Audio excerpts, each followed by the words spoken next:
Zer natura zaintzen ez badugu, gure osasunari kalte ingo diogu. Bai? Eta gero datoz zientzia, natura ezagutzeko, askotan gauza txarretako lebiltzen horregatik dago, munduain itxuzia eskerrak guk edertzen dugun egunero. Bai eta ez. Eta zientziaren ondoren dator kultura.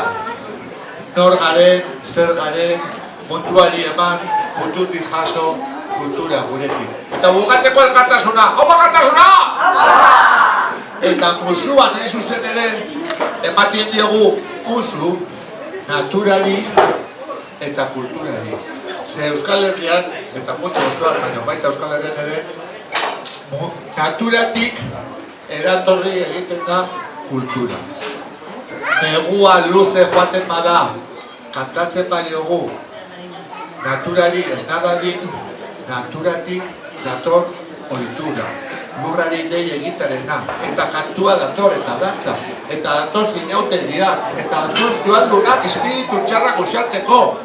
Eta baratzean ari garenean, somorroak eta ez dezaten izorratu gure uzka.